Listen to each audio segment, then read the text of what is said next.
You are running your dental impressions page, very impressive page of 25,000 plus and growing. Like Brendan said, fourth year at Buffalo. So if you could just tell us a little bit about yourself. And maybe how that tied into your time there, For me, well, I had a marvelous experience at Buffalo. I think it was probably I only when I was applying to dental schools, I only completed one application. Like I applied to Stony Brook. They asked me for biochem grade. I was still taking biochem back then, so I was like, okay, that's not gonna work. So I didn't send the supplemental stuff. And Boston, also they asked me, it's like, why do you want to come to Boston? And I was like, you're right, I don't want to come to Boston. It's like nothing against Boston as a school, but like I looked at the area, I wanted to stay in New York, and the only schools that were affordable and good programs were Stony Brook and Buffalo.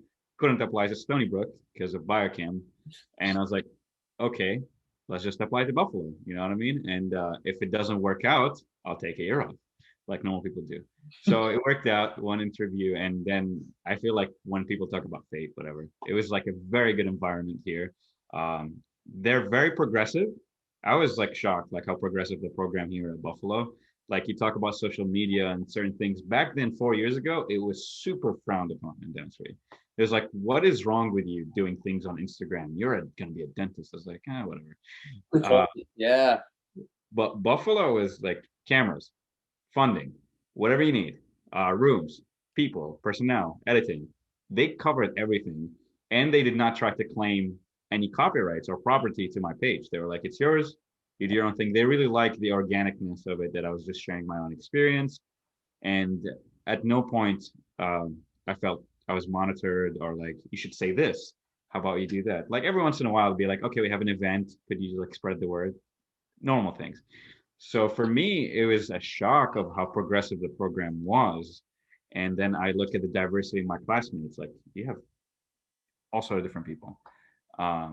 So it really helped. And of course, like it was renovated facilities. So it really helped my image online that you have like such a nice, beautiful labs. And it's such a great program.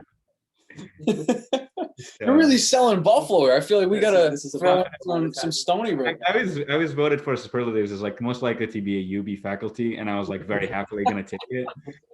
It's a weird thing. Like I really had fun here.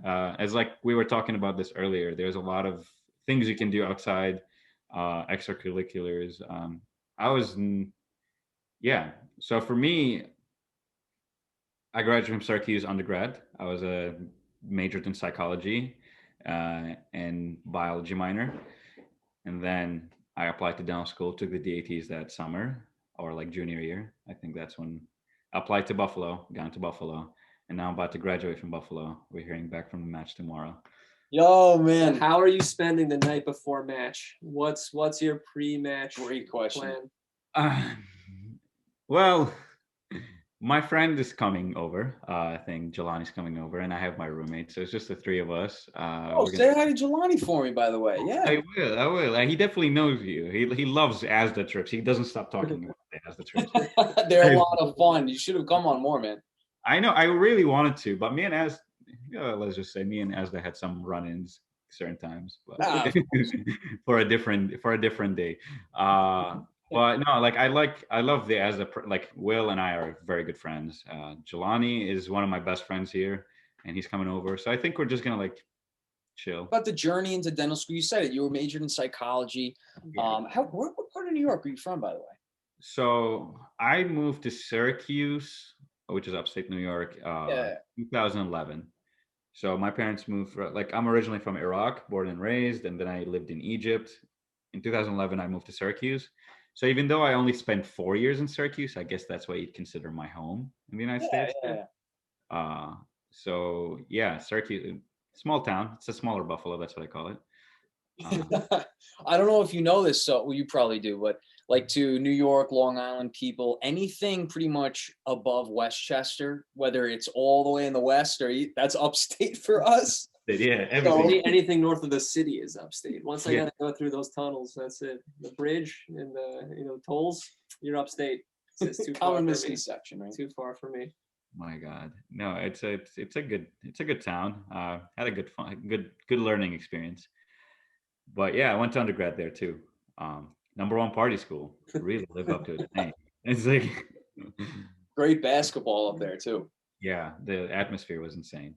And Uh, so where did your, as far as the journey into dental school, let's parallel it with your journey into social media and influencing. Where did that start? Was that somewhere along the journey as well?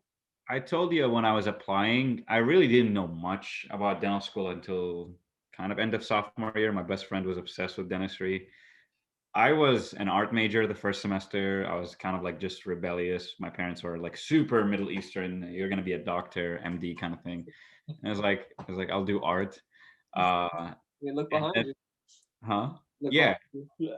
Yeah. I was kind of like, I really thought like I'm gonna make it through with art. I mean, like I'm good, but nowhere near I'm gonna make money from art. Like that. Let's just put it that way.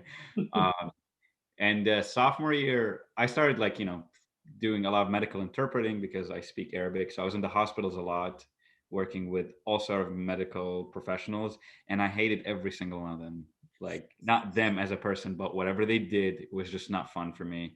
It was like staying in the hospital. I had to give, as an interpreter, I had to give all the bad news to the families, like if there's a Oh, that's rough. and I was like 17. I was like, you know what? It just like it didn't have a good taste for me, and people weren't like super happy.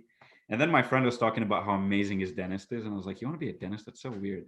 What's wrong with you? Like teeth? That's gross. I've never been like I don't go to dentist that often. I have good teeth, and I just take care of them." But he was like, "No, bro. He makes all these amazing things, and he makes this much money, and he's always happy." And I started looking into it, and it's a very artistic component. I love people. I'm a very people person. And in a dentist office, you get to spend at least 20, 30 minutes with your patient. Yeah, you're doing a procedure, but for the most part, you get to know a lot about them. So there's this huge human aspect to it. And it's a very good living. And Fridays are usually off. So I was like, it's a no brainer. I got to apply to dental school. So end of sophomore year, that's when I switched from pre-med to pre-dental, and I started looking. I was like, "What is the DAT?" And I was like, I had no idea. And then I found out it has no physics in it, and I was like, even better. That's amazing. Yes, I was the Hallelujah. same way. It's like, yeah, it was like took algebra based physics, barely like it was like it was tough. Uh, so at that point, I really didn't know what I was doing. And when I got into dental school, as much as it is, I think I was a qualified applicant, it was tremendously lucky too. I forgot to send in my transcript on time. I ended up applying super late in the cycle. And it was just really frustrating because, like, it was not really my fault. Like, I just didn't know. So when I got in here, I was like, okay, a lot of Middle Eastern Arab students, at least, if you don't have a dental or pre-dental student in your family, you'll mess this up. Not because you're not good at this or you're not a good applicant, you just don't know. So I started making YouTube videos, which they're no longer on YouTube. I made a few YouTube videos talking about like how to apply and things, and they did fairly well actually. It was like over 50,000 views for like Oh a couple of wow. days. Yeah, and that's when I was like, the school heard about me, social media, and then I went into them and I was like, okay, I kind of want a room and I want to interview some students, and I thought I was going to get in trouble. They were like, okay, because up until that point I was kind of doing this on my own, and then they were like, "Yeah, sure. And you want the camera too?" And it's like, I was like, "Yeah, of course I want the camera." It's like, "You want somebody to help you with the editing? We got Jason, this media." I was like, "Yes." Oh my God, that's awesome. So I did a couple of interviews there, and they did well. But then it was a lot of work. I don't know much about editing. It was first semester of dental school. I thought I was the smartest human being ever, and then I got really tanked on a couple of the exams, and I was like, "Wait, I'm not the smartest person ever. I need to It like." happens, right? Yeah, it was just like it was such a humbling experience. First semester of dental school is still by far the worst semester of dental school for me, even though there were harder years. But that one was just a slap in the face because I really thought like you feel yourself. You're like, Going with an ego. You're like, I got it to dental school. I'm the man. I got this down pat. And then boom. and then like yeah, like you get like I think I remember like the third exam in histo, I literally got a 55. The class average was like a 70. I think I was the lowest grade. And I walked in, I was like, because I did well on the first two. I got like, high B on the first one, a B on the second one, barely studying. And I think they were kind of like coaching us. Third one, I had no idea what he was pulling these questions on. And that's when I realized like I need to go to class or I need to show up. I need to actually study because nothing wrong with psychology major, guys. I think it's a very tough major, but I did not study that hard in undergrad. I studied more in the first semester of dental school than I did in the 4 years of undergrad, probably. Oh my God. Yeah, I worked 3 jobs in undergrad. I did so much, and had very good grades. Can't say there's like I think, and it's a very good education, but it was a completely different animal. So, How did you and start monetizing your Instagram? If we can ask, you know? so just say no a lot. If you say yes to every opportunity that they send you, you're gonna look like a Craigslist page of advertisements. I focused more on creating a personal brand and credit. And so initially it was like giveaways were big, like about 2 years ago. I think no one giveaways are not as huge or as fun anymore. So I did a couple of giveaways with a couple of companies, and my monetization back then was just stuff. Like, whatever they're selling, they will send me the scrubs or whatever the Yeah. product. Everybody loves free stuff. Right. Send the stuff Yeah. for free, and then yeah. And then then I started working with I think it was the first time it was a company that paid me like $300 for like a 45-minute interview. I was like, wait, people would pay for this. Uh, so then all of a sudden I just completely scrambled all the scrub companies that I was working with, and I started fresh, no sponsors. Then I started working with Barco, which is Grey's Anatomy. I remember that. Yeah. Yeah. Figs would not pay their sponsors, which was bizarre. I think it's nothing against the company itself, but the dental students that are posting pictures of figs and tagging them in their photos should be compensated so heavily. Like someone like I know a friend of mine. She has about almost 20,000 followers. She's a figs ambassador. She does not get paid through them, and each of her posts should charge figs about anywhere from the 200 to the 300 per picture. And of course, you're going to tell figs that. What do they think they're going to do? Is like, oh, sorry, we can't hire you. But that's why I worked with Grey's Anatomy, because I told Grey's Anatomy, I was like, okay, there are two important things. I want to keep authenticity in my page, so you can't tell me like, oh, wear this color, it looks so Right. Yeah. yeah. I want to keep myself and just put you in the background. And they were like, yes, we want authentic people. And I loved working with Grey's Anatomy. I think they were wonderful.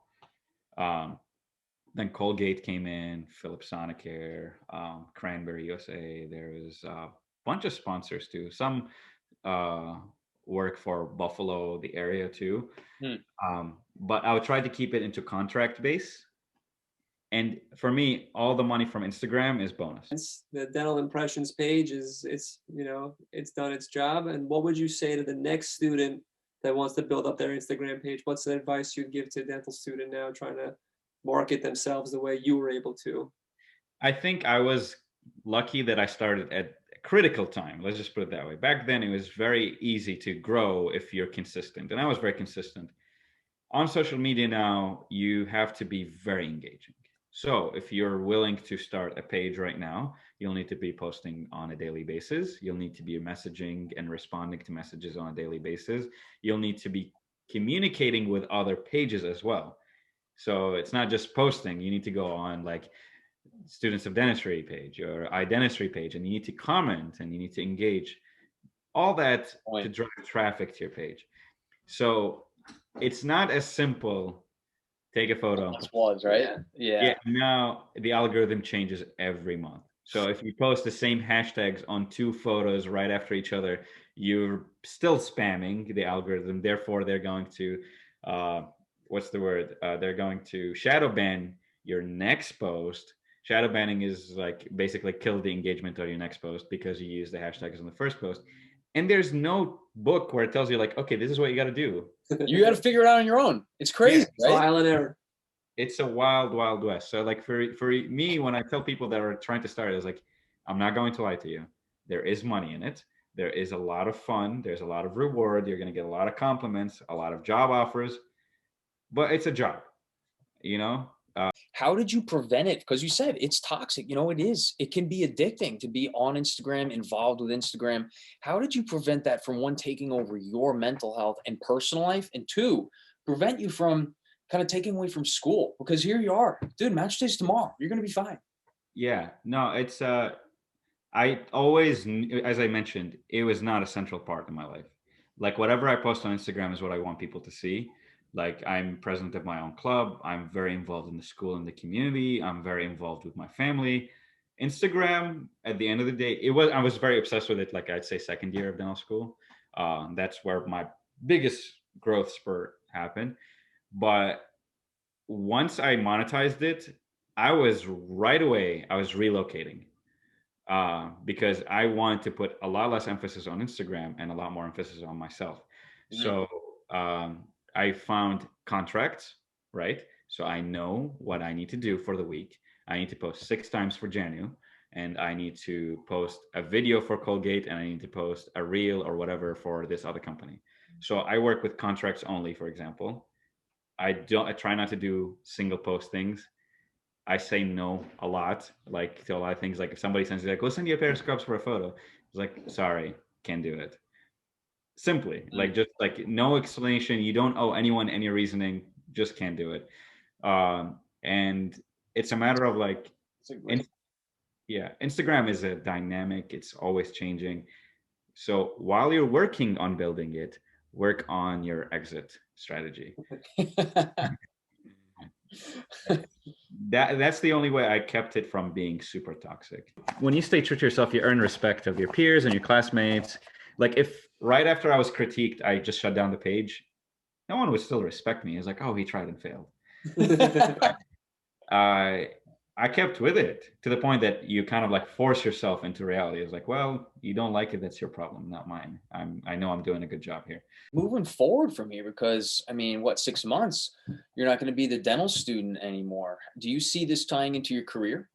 Yes, I think I'm going to continue this. As I mentioned, the only time I'm going to stop this page is when it completely just like probably get like 30 likes a post. Like no one, like it's not engagement anymore. So I'm tying into my career in terms of I already got job offers and things based on Instagram, really worldwide. Mm. Sharjah, Dubai, Michigan, like in here. Um, and it's a good opportunity. It's like basically my resume is out there. It's like why are you a good candidate? I don't have to describe to you in words. Go look at my pictures. Like I post my clinical work, I post my friends, the type of things that I talk about. I'm an open book, so it really opened a lot of doors. And in the future, I think it's going to be very attractive for a practice to hire me because of my branding and marketing skills. Because there's a huge like I always said, Instagram is like when people say like your first impression is made on your reception when they see a receptionist or the door. No, people creep now. Like they look you up. So your first impression is on social media. So if you and that's a beautiful thing because you can pre-design that first impression. So when people come into the office, they're going to come in with a positive bias. They already think I'm great because of what they saw. And if they don't think I'm great, they wouldn't have shown up in the practice in the first place. So everyone that's going to walk through the door that have seen you likes you. So that gives you a lot of room and flexibility with the treatment because you've Yeah. already built trust and there's a positive prejudice towards you because you already created that first impression before they even walk into the office. Absolutely. You started that rapport with a patient before they even walked in the door. That's why I keep telling my classmates, like, social media is important. Your ratings are important. Unfortunately, now you go to a dentist that has 2.8 ratings. I don't care where you graduated from or what level, what rank you were in the class or how good your hand skills are. 2.8, if that was a Chinese takeout place, no one's going to buy from there. You know what I mean? And if Yeah. you're a dentist, no one is going to go there. It could be negative. Like you're designing your positive first impression, you could completely mess it up if you have no idea what you're doing. That's why like social media education now. Yeah. So in that sense, you have a very good grasp of social media and business moving forward. Do you feel that as dental students, we are taught enough about that to be successful? Are we set up for success or do we have to learn that on our own? Like branding and marketing and business. Branding, marketing, business, etc. I think as a school, Buffalo is wonderful and fantastic, but no, I have no. Like especially a lot of people that come in with like science is heavily science background. Like I did social science and I did a lot of marketing and branding in undergrad. But from somebody with a biochemistry perspective, they see the world a little bit differently, and your patient sees it completely differently. Like the paternalisticness of dentistry and how people just tell you what to do because we're smart, we know what we're doing, but that doesn't matter if your patient doesn't want to hear you. So the branding and the marketing aspect and how to run a business, that's not be I don't think it's emphasized in dental school, and especially in how competitive the market is right now, and you have no idea, are you going to work corporate, are you going to work private, are you going to work in a group practice, are you going to work solo? There's so much that we don't know about that I feel like we're going to be left out. The lucky ones are going to have good mentors. Mm. The unlucky ones are going to regret ever being in the profession. uh, and that's, even if you had a good dental school experience, I feel like that could still happen to anyone. So kind of like, I'm still wishing good luck to everybody that graduates. Find the right people. How do you think incoming dental students having that cushion of where it's not frowned upon, now it's actually like we see that there's so much education starting to be put out on Instagram. It's not frowned upon anymore. It's encouraged. It's encouraged by Buffalo. How do you think it's going to change for dental students, future dental students coming into school now, next year, for example?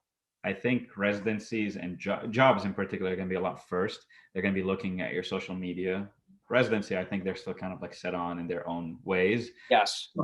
So, for example, if you're trying to get a job, I highly recommend you get a very good dental photography camera, because if you make it look good, it will attract attention. I'm not going to say it will sell because we're not selling anything here, but if it looks good, and if you learn at a young, early stage how to take the right photos, how to present yourself, how to brand yourself, it's a very good practice. Like, because it's just an Instagram page and you have 100 followers in the first year. So if you mess up, no one cares.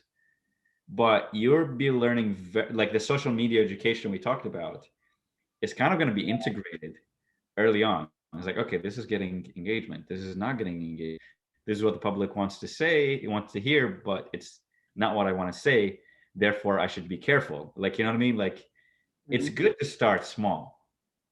Yeah, because then you're not so worried about when things go wrong. It's got 2 likes. All right, try something else, right? Exactly. So I think a lot of people in Buffalo are also like starting up right now, and I see they're all have Instagram pages. And still, like you hear, like, you know, upperclassmen is like, "Oh my God, you think you're gonna do this? Like you're gonna be the new dental impressions?" Like whatever, blah blah blah. Like, Yes, that's me. it's like, yeah, it's me. Just do it, mess it up. You know, especially starting small. You have the potential. The upside is learning a lot. The downside, no one is gonna care about the page. That's literally the downside. It's just gonna die out. So from an early stage, I would, and like we're talking to Buffalo because we want to do a dental photography rotation, which was almost a thing right before COVID. Like literally, we had the syllabus written, everything. Then COVID hits. So what we're trying to do is look at the things that we get from Henry Schein and see the things that we can get rid of and have the students buy a camera instead.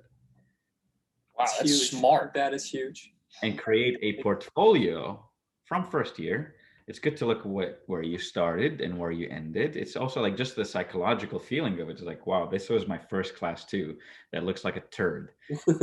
This is what I do now. You know what I mean? It's like, it is, because a lot of times you forget how bad you used to be because you're so good right now. You're like, oh, I can do a class two in my sleep, whatever. I drop in a box. But remember when you were almost crapping your pants, dropping a box during a practical. These are the moments that you have to remember. It keeps you humble. That's exactly, you want a camera to take a picture of yourself with the tears running down your face. And Because you look at this and you cringe, and that's fine. You're gonna look at the old things that you used to do, and you're like, wait, I came along so far. This is who I used to be, a cringy version of who I like, what I see right now. So even if it's bad, as long as it's not bizarre where you're like insulting somebody or you're being racist online, like that's definitely like you gotta be careful. But like, if you post a cringy post and you look at it 5 years from now and you're like, wow, that was cringy, well, you learned something. You'll never do it ever again. You know what I mean? Yeah. So social media is important, I think. How would you've already actually mentioned some points. How would you recommend to that student, like there's a very, very high floor ceiling thing. How would you recommend someone starting? Say someone's starting dental school in 6 months. what should they do and kind of like keep their head on their shoulders? For me, what I consider professional or not professional is I just think about like what would my mom be okay seeing? Really, like, when you're posting things, especially on a public page, I I'm love gonna be like, if my mom finds this, am I gonna be in trouble? Because I'm 25, but my mom is Arab. Like, I'll be in trouble. Like, it. I'm in trouble anyway, so so like, but so to keep it professional is very important. I do have my own private page, which I only share with my friends and close friends, and that's fine. You have the right to express yourself, but don't forget that expressing yourself and being professional sometimes don't align. And know what your platform is about. Is your platform about expression, or is it about branding, describing, and expressing who the people want to see about you? Remember that first impression thing. So when you're designing your posts, just think of these parameters. Is this family, professional kind of thing? Like, like, because professional is kind of hard to put into words. What is professional, what's not professional? Like, if you hold a glass of wine, is that not professional? If you post a picture in a bikini, is that not professional? It's like, if I'm posting the picture in my swimming suit, am I okay with my parents seeing it? Yes, then it's professional. That, for me, then it's professional. If I can hold this glass in my hand and my mom is not going to yell at me for holding it, then she's gonna yell at me. For me, that's not professional. I'm not gonna post it. Like, simply put, because as I mentioned, the word professional is very broad. yeah, For sure. Uh, so, and that's fine too. So, like, make it your own. Really, uh, people are going to tell you how to do it better, how to do it worse. Make it your own. Don't listen to these opinions. In that sense of making it your own, now that with we've seen, I'm sure you have too, with the with COVID, everybody's posting their vaccination card picture, and there are a bunch of trends that go on where everybody kind of falls into the same line of photos. How can somebody make Instagram their own without with keeping up with trends, but not falling into the conformity line of? But we do know that these trends work. So every once in a while, you can sell your soul a little bit and just join a trend for the betterment of society. Uh, I'm not a huge fan of trends, but at times, like, I have a sponsor and they really like the trend. It doesn't go against my moral code. I just don't like it, but I'm going to try to make it my own somehow. Like, if I'm going to join the trend, I'm going to translate it into my own words. So if I'm going to be posting the COVID vaccine photo, I am going to look at what everyone else has posted and think about, like, okay, what do I have to say about it? You know what I mean? That's what I mean by making it your own. You can join a trend and make it your own. And I think that's the most brilliant way to explode in terms of following. Is once people, it's going to take a while, but once like, I just like it, just like rips. Like, you're just, everything is just going to, like, everyone's going to be following you all one day. So you can join trends, but think about it from your perspective. trying I to make think. it unique. For Yeah. sure, yeah. Actually, Sean and I were talking about this, and he goes like, "So, all right, so you were gonna take this photo. How would you do with the vaccination?" I was like, "I would want to be giving the vaccination, not getting it, right? Not the card. I don't want to be my needle stuck in someone's arm." Yeah, and that's like unique, I think. Like, it's perfect. Like, I know I signed up to do the vaccine. Like, Buffalo is trying to be a vaccine center, so I signed up to be one of the students to administer. So hopefully I'll get in. But yeah, like you said, like, you want to administer the vaccine. I called like, it. I called it. I don't want to see you. It's going to be on Dental Impressions this week. I'll credit you if it happens before. I'll credit students of dentistry. I'll credit you. But no, it's a matter of, like, people are talking about the vaccines. Like, I did this for you. You stay at home. We stay out, so you stay at home. For me, I'm like, you guys have no idea what social psychology is like. People are looking at us like we're pretentious. People are looking at us like we're a bunch of, like, we think, oh, we're saving. Like, no, I'm sorry. I'm a dental student. I don't think I'm saving anyone's life right now, for the most part. Like, I am just doing what I'm required to do. I'm doing a lot of fillings. I am preventing disease. I'm enhancing the well-being. But I cannot take credit for somebody that is in the ICU working, like, right at the front line of COVID. And you see that a lot with these pages. They were like, you're wearing a pair of scrubs and you're staying at home and you're talking about, like, how you're saving lives. It's like, I mean, it works. Nothing against it. I'm open-minded, but I wouldn't do it. I just Well, feel I think that goes to what you said. You start losing track of yourself and you try a little too hard to, to become a trend. Like, yeah, to what, become a trend versus being yourself. And, it doesn't always pan out the way that people expect it to. and I think these are the saddest people on Instagram eventually. Like, you will get all the attention and all the likes, but it will fade. Like our attention span as a human being, we don't care. Like eventually, no matter how, like like right now when I see my number fluctuates, like you lose followers, you gain followers. I get it, man. Like you don't care for me anymore, and that's completely fine. You do not want to see me posting another photo because you've had enough, you've had your fill. Good for you. Like literally, like when somebody unfollows a page, I don't get angry. I was like, I get it. Like there are times where I would unfollow somebody because I've had enough. Mm. Is it because they're a bad person? No. Is it because I'm a bad person? No. So you also need to accept people's taste. People taste change. So, like when your follower count is going to fluctuate, but if you're going to change to keep the follower count, you're losing yourself and you're losing people. So Yeah. that's also an important message. People are going to lose taste in your flavors. Doesn't make your flavors bad. It just means they've had enough. And that is totally, totally fine. I think it's very healthy that some people would follow certain pages. It's like if I keep talking about how good I'm doing in dental school and somebody didn't get in this cycle, they better unfollow me because every single time they look at the photo is going to remind them of what could have happened. What they didn't do. Yeah. And if they did that for that reason or for no reason at all, just don't feel like it, that is your right to unfollow the page and not listen to what I have to say. And I think I congratulate you. Do it by all means. Like, you know what I mean? That's an interesting take too on how tastes change over time, and they do. That's something we've been implementing on the page. It's like now we're doing the question of the day. We get up early and we make these questions every single day. Like we're trying to catch that change in where okay they're very interested in this the journey, now they're interested in like I'm trying to build my education, my knowledge base, and now we're trying now the end of the day, so we put up a reel or a funny story. Now it's so that's a great point. It's about catching people as they change. It's so hard. Yeah, and that's what makes it difficult. And that's why, like, when I see my page likes fluctuates, it doesn't phase me anymore. Like, really, like, I totally get it, man. Like, when somebody's like, "Oh, your page is like not getting enough likes," because I'm not giving them what they want, and that's fine. Like, I don't have to force myself to give somebody something. I'd rather just have them leave. You know what I mean? Like, I'm not going to get out of my way to give you what I can't afford. This is all I can have. This is all I have. It's not enough for you. Okay, man. You know what I mean? It's like it's a clean breakup. No hard feelings. And I Uh, also think, like you said, that the algorithm changes every month. yeah, People aren't. We're not getting as many likes as we got 3 years ago, 2 years ago, right? Like a year. It changes. It yeah, changes, and then the reels are getting up. Oh my god, they're exploding. We got 6 million views on one the other day. Like, whoa! yeah. So like you can tell what because Instagram is a business. They want people to be glued to their phone, right? So it's a matter of like, do people want to hear a woke meme about Rumi, or do they want to see somebody like change 3 different color scrubs in a reel?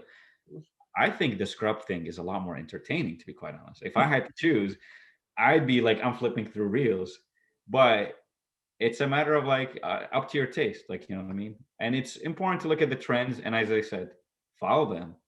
It's not about like, oh, I have to be me all the time. You could be wrong. You know what I mean? Like that's Mm. also another part. You could totally be wrong. Uh, so yeah, reels are getting good. I got into a couple of reels. I posted one where I was just doing some suturing, whatever.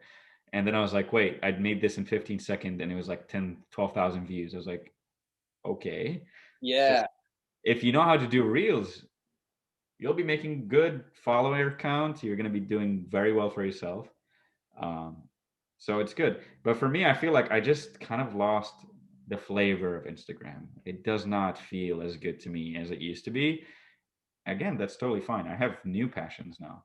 Do you think they'll bring it back where they stop this push for business and like business through Instagram and maybe a push again more for that organic just interest?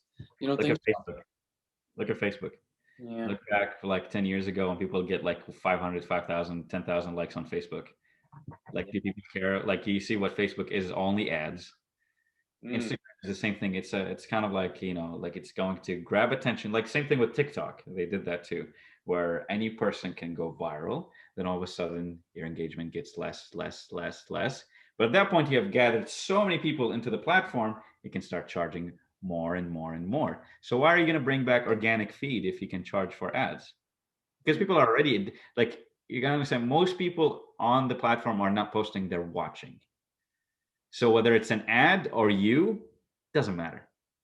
So if you tell me that Instagram one day is going to go back to the way it is, you're wrong. I'm sorry. It's not, I don't see it. It's never going to happen. It doesn't make financial sense. Because like soon enough, ads are going to look just as organic as normal posts. How are you going to spend your first paycheck? Uh, Before dental school, I would say partying, but right now I'd probably just say probably buy something for my parents. And if there's any leftover, I'll invest it. It's like, That's I've really become, sweet. I didn't That's, expect that's that. really cute. yeah, no, I'll probably buy like, I feel like the first thing that I'll probably just buy something for my mom and my dad because he gets jealous if I don't. Good point. What are we thinking? A Rolex, or are we going like something? No, my parents, no, my parents are simple. My dad would be like more like really fancy gardening stuff. My mom does like certain things, maybe like jewelry or whatnot. He Yeah, I doesn't think love jewelry. Gotta go with yeah, jewelry, yeah. He right? doesn't love Like jewelry. Middle Eastern, not stereotyping, but from my mother, from my experience, she does, as a Middle Eastern woman, she does like jewelry. So probably something cute with my picture if you open it or whatnot. Um, so yeah, I think the first couple paycheck is going to be gifts because like a lot of family members and friends, they've been going through a lot with me, and I've been a pain. Camera this way, got to get the good lighting, mom. You got to deal with it. So now they get the reward. All right, that's Yeah, fair. it's like kind of like here, I'm just gonna pay my way out of the whatever I put you through. I know you spoke about before art being, a big part for you. So in that sense, what's your favorite part of dentistry? Is it the cosmetics of it? Would you say that's your favorite part of dentistry, or is it patient based? I love margins. Like Margins. crown margins for me is like insane. Like that thing was an obsession. A TOC and a margin. Because as I said, I've been wired probably because of Instagram to watch the perfect crown preps. So whenever I do a crown, it's like I'm just looking at it. It's like this is beautiful. This is going to be beautiful. Like I'm going to use this. I'm going to use that. The treatment planning aspect of dentistry for me is probably a favorite. I know a lot of people don't like that, but treatment planning in dentistry is like kind of like finding clues. It's like, okay, this patients have a lot of bone loss, has a lot of problems. What is they eating? What's their diet? Like I've had a patient that is, she wears a full hijab and a niqab. She covers everything. Religious freedom. She can do whatever she wants. But she has a lot of bone loss and a lot of bone problems. And I don't see any vitamin D supplements in her health history. And I'm like, when's the last time you've seen sun? She was like, 20 years. And she got all these perio surgeries, all these extractions, all these bone problems, all these medications. And I'm like, not a single person thought about that. Maybe she just needs a vitamin D supplement and some sun exposure. So like I started working with a patient a couple months ago. And then she was like, okay, I just stand by the window, catch some sun when I'm home. And I've been taking the vitamin D supplement. You can see the life was coming back to her. So for me, these little things about treatment planning is fun. Medication history, health history, get to know the patient better. Like comp orals are very dreaded appointments for people. Now that I'm done with a lot of my requirements, I do the comp orals and the treatment planning just so I can give it away because I'm trying to be stronger at it. And I believe if people know how to treatment plan, everything is easy.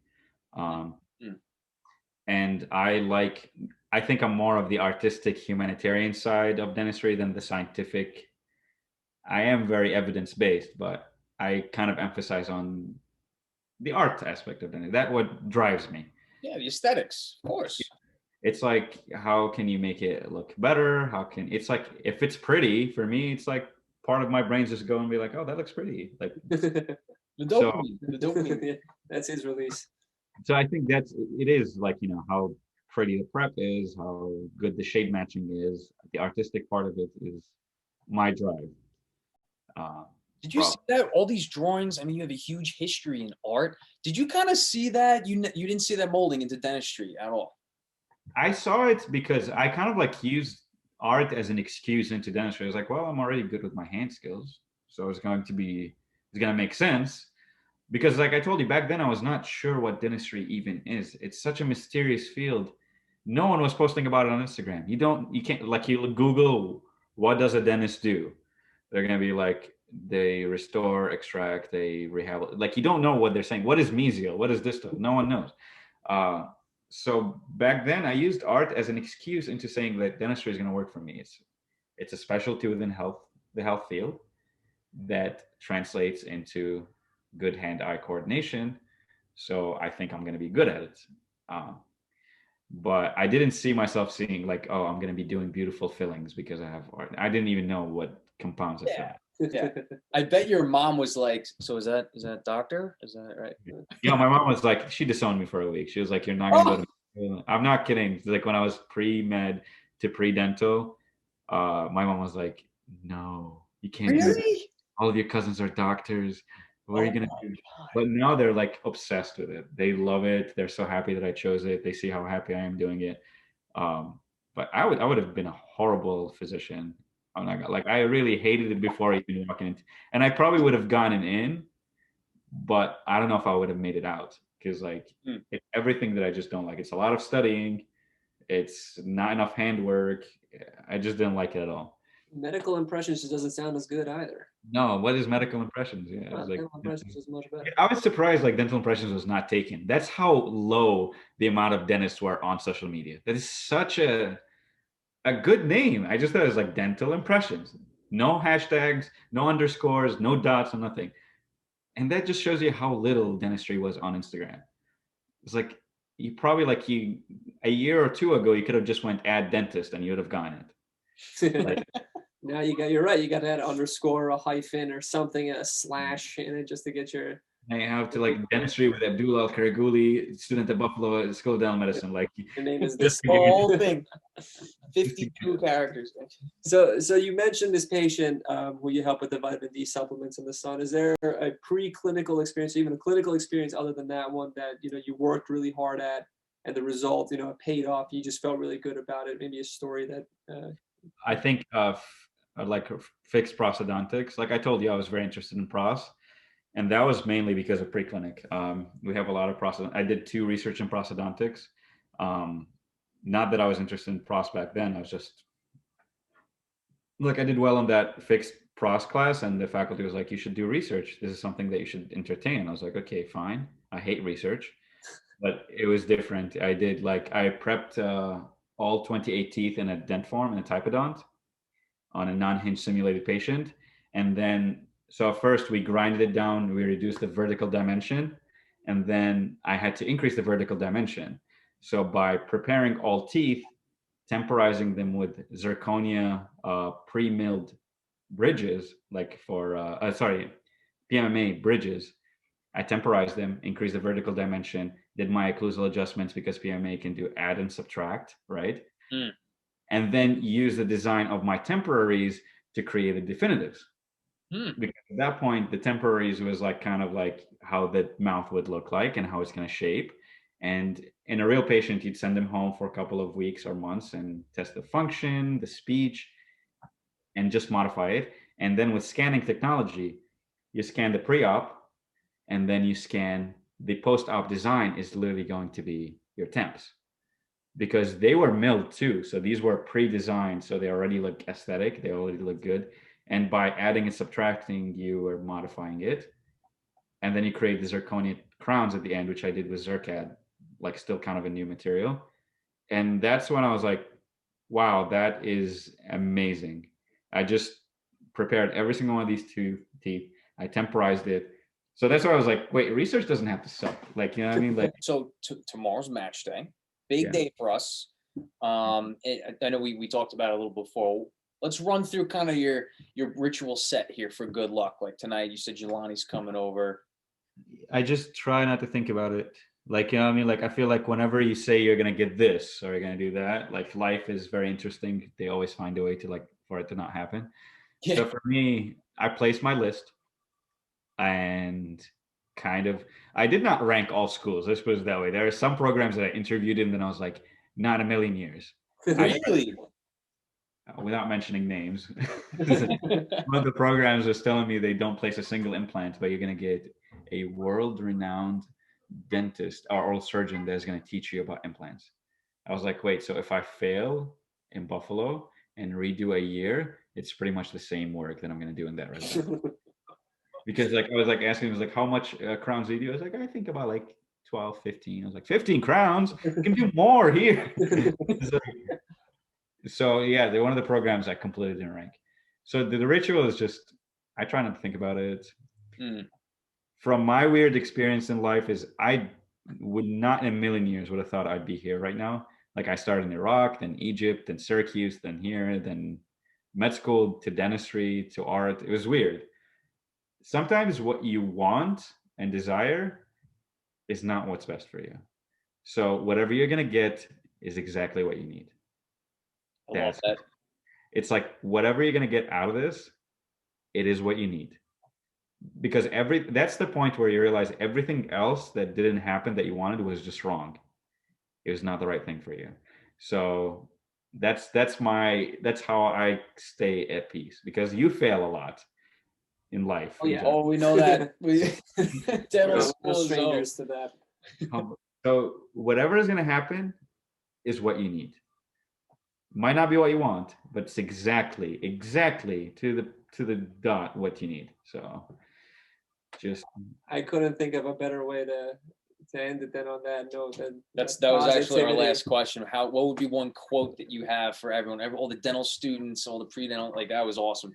I wrote it down. It's Rumi. I've been obsessed with Rumi. I don't know if you guys know who he is. He was a Sufi, kind of like, and he talks really about transcending beyond, like things are going to change around you. It's just like seek change within, like a lot of like the great ones and poets. My favorite one is like, stop acting so small, you are the universe in ecstatic motion. It's like sometimes the people like just put themselves down. It's like, what am I going to change? What am I going to do? Just stop it. You're not small. Just take the first step and it's going to work. But yeah, if you want good quotes, look at Rumi's quotes tonight, and you're gonna feel so good about yourself that you're gonna be like, "Wow." Rumi's quotes? Can you spell? Rumi. Okay. He was like a Muslim scholar, but he kind of back then he was fought because he was kind of always spreading love message and forget all about back then the Islamic culture was very big and like everything was huge, and he was talking about like going back to the basics and simplicity. It's kind of a way a Buddhist interpretation of Islam. I feel like that's what I thought about it. But he talks about love and life and just how to be at peace from within. Mm. His quotes are very soothing. So something to look into. I've been posting a lot more about Rumi because he makes me happy. So I thought maybe it'll make somebody happy. Absolutely. Let's get your feature. Let's put a Rumi quote. Let's how you interpret it and you can look at whatever photo you need, whatever you like, however I could help. And as I said, I charge the companies, not the students. Like for me, like any help I could do to the dental students, I always, if I can't do it, I'll just say I can't. But if I can help it, I never charge a student ever. Read your personal statement, whatever. But companies, it's my favorite thing to do is just send them an invoice. Rag it up. Yep. Yeah. Absolutely, man. So Awesome, again, man. Abdullah, Dental Impressions, thank you so much for your time, dude. We actually had a lot of fun. We appreciate it. Best of luck tomorrow morning. And we'll definitely be in touch. No surprises. No surprises tomorrow. It is what you need. It's just What you need. That's right. All right. All right, man. Have a good night. Bye.